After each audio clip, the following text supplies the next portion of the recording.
السلام عليكم ورحمة الله وبركاته. مرحبا بكم في حلقة جديدة، مرحبا بكم في قناتنا زول تاكتيك. حلقة الليلة إن شاء الله حنتكلم فيها عن مباراة الافتتاح قطر أمام الإكوادور، وفوز الإكوادور المستحق على منتخب قطر. حنتكلم إن شاء الله عن نقاط فنية، وحنتكلم عن كل حاجة حصلت في المباراة. قبل لا نبدأ الحلقة بذكرك زي كل مرة اعمل لايك، لو مشترك في القناة انزل اشترك وفعل الجرس عشان يصل كل جديد لحد عندك.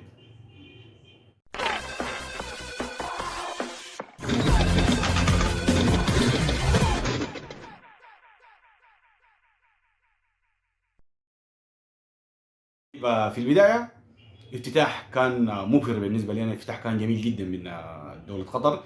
افتتاح ورد فيه كل العالم انه في دول صغيرة جدا عندها امكانيات عالية جدا ممكن تستضيف بطولات كبيرة زي كأس العالم. شفنا بداية الحفل بآيات من القرآن الكريم، حاجة كان يدعو للفخر بشكل كبير جدا جدا.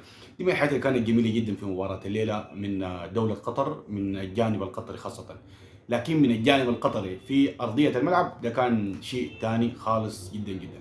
خلينا نتكلم اول حاجه عن التشكيله بتاعت المنتخب القطري. المنتخب القطري يا جماعه خش المباراه دي بتشكيل دفاعي بحت، يعني حتى هم تشكيلتهم ذاتها ما كانت فيها ادوار، او كانوا بيوريوا الناس انه نحن ما عايزين نهاجم، لا نحن عايزين نلعب دفاع لابعد الحدود ونعتمد على الهجمات المرتده اللي هو بيقودها المعز علي او اللي بيقودها اكرم عفيفي. في منتصف الملعب كان في حسن الكابتن حسن عيدروس.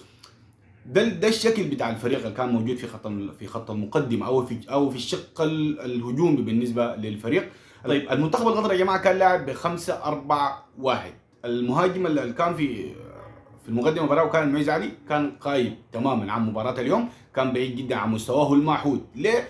ده بترجع الى انه الموجودين في خط المنتصف كان عباره عن لعيبه ارتكاز بحت، يعني اللعيبه الموجودين في خط المنتصف ما لعيبه كرياتيف، ما اللاعب اللي انت ممكن تعتمد عليه عشان يعني يخلق لك فارق في منتصف الملعب.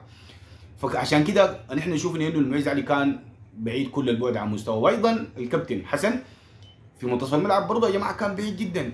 اضعف خطوط او اضعف لاعب كان موجود في خط المنتصف الليله هو كان الكابتن حسن العيدوس، وكان اضعف حلقه في خلينا نقول في منتصف الملعب بالنسبه للمنتخب القطري. لا كان بيستلم بطريقه كويسه، لا كان ايضا لعب باصات بطريقه، ما لعب اي باص كان بيني ممتاز. فهو ده كان الخلل الوحيد جدا في الخلل انه المنتخب القطري يظهر بالشكل ده. ثاني حاجه ما يعيب المدرب شانشيس، المدرب منتخب قطر، في انه لعب دفاعي بحت. ثاني حاجه يعني حتى مع مجريات المباراة ومع تقدم المباراة في الزمن ما حاول انه يغير من فلسفته ومن طريقته. ليه؟ لانه حتى الباكات اللي لعبهم في الخمسه مدافعين اللي كانوا موجودين، حتى الباكات الاثنين اللي كانوا المفروض يكونوا عندهم نزعه هجوميه اكثر، او واحد يكون عنده نزعه هجوميه وواحد يكون عنده نزعه دفاعيه، لكن لا نحن شفنا عكس كده. شفنا انه مدرب منتخب قطر الاثنين اللاعبين على الباكات اللي هو بيدرو وكان عندنا همام على الجهه اليسار، الاثنين هم عباره عن دفاعيين او باكات عندهم ادوار دفاعيه اكثر حاجه. عشان كده ما شفنا طلعات على الاطراف، فكانت دي المشكله الكبيره جدا. الحسنه الوحيده اللي كانت موجوده في المنتخب القطري خلينا نقول انه بسام اللي كان موجود الباك الايمن بالنسبه للمنتخب القطري، كان التكنيك بتاعه كويس جدا جدا، كان بيخش بطريقه كويسه جدا، كان بيتحرك بشكل ممتاز، كان في التغطيه بتاعته العكسيه كان ايضا كويس. دي الحاجه الوحيده الافضل كان في المنتخب القطري اليوم. لكن باقي المنتخب القطري ما شفنا منه اي مستوى كويس، ما شفنا تنقل بتاع الكره، شفنا في خوف كبير جدا، شفنا في توتر بشكل عالي جدا بالنسبه للمنتخب القطري.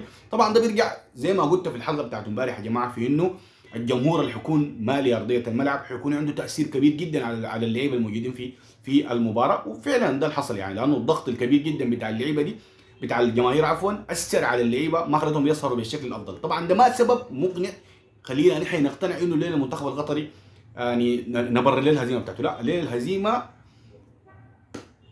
اداء ضعيف جدا من الفريق، اداء ضعيف جدا من اللعيبه الموجودين في خط المنتصف. الليله عبد العزيز حاتم ما شفنا منه اي دور في خط المنتصف. الحاجه الوحيده برضه من الحاجات برضه احنا المفروض نذكرها يا جماعه اكرم عفيفي.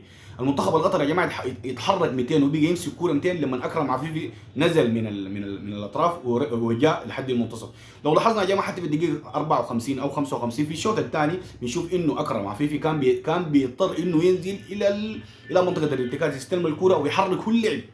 الدور ده كان المفروض يقوم به كابتن الفريق هو حسن، المفروض كان يقوم بالدور ده، الدور بتاع انه يستلم الكوره وهو اللي يمتص الحماس الموجود عند لعبه الاكوادور، هو كان المفروض يعمل العمل ده، لكن هو ما عمل الحاجه دي، فاضطر انه اكرم عفيفي ينزل من الاطراف وينزل لخط المنتصف عشان يستلم الكره وعشان يخلق لنفسه مساحه، لانه هو لما كان موجود على الطرف ما كان بيجوه فرص بسبب انه اللعيبه الموجودين في خط المنتصف كلهم ذات نزعه دفاعيه، ما بيقدروا ينقلوا الكره بشكل كويس. حتى نحن شفنا لعب عشوائي بشكل غريب جدا، لعب فردي، اللعب بتاع الدوافير خلينا نقول هو اللعب بتاع الخماسيات ده كان موجود الليله في المنتخب القطري، ما كان في اي جمل تكتيكيه ممكن تقول عليها انها هي كانت ظاهره في الفريق، بالعكس احنا شفنا لعب بعشوائيه، لعب بتشتت كبير جدا. حتى اللعب بتاع المنتخب القطري لما تستلم الكوره بعد ما يفقد المنتخب الاكوادوري بنشوف انه بيفقدوها في اقل من 3 دقائق او دقيقه، 3 دقائق دي كثيره، اظن تقريبا ثانيه او ثانيتين بيفقدوا الكوره. ده بيدل على شنو؟ بيدل على انهم هم متوترين بشكل كبير جدا، ما قادرين ينقلوا الكوره بشكل افضل واحسن، عشان كده ظهروا بالشكل السيء ده. بالجانب الاخر يا جماعه المنتخب الاكوادوري قدم مباراه عاليه لابعد الحدود. اهم حاجه اللي على المنتخب الاكوادوري في انهم استغلوا الضعف بتاع قلوب الدفاع، في انهم لعيبه قصار في القامه، وكان عندهم شكل وتكتيك واضح جدا وانا عاجبني جدا. دائما بتلاحظ انه الضربات الثابته او اللعبات بتاعت المنتخب الاكوادوري دائما بتكون وين؟ عن طريق الاطراف.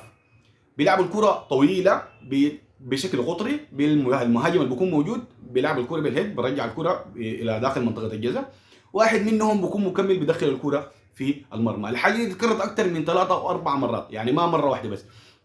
المهاجم فالنسيا المسجل الليله هدفين، الحاجه دي العمل اكثر من مرتين او 3 مرات. بنشوف دائما انه التركيز بتاع او الضعف الذهني الموجود في المدافعين بتاع المنتخب القطري كان دائما هم في تركيزهم كلهم في الكره اللي بتتلعب عاليه للاعب اللي بيكون هو محطه عشان يقدر يحول الكره الى داخل الملعب من جديد او الى داخل منطقه الجزاء.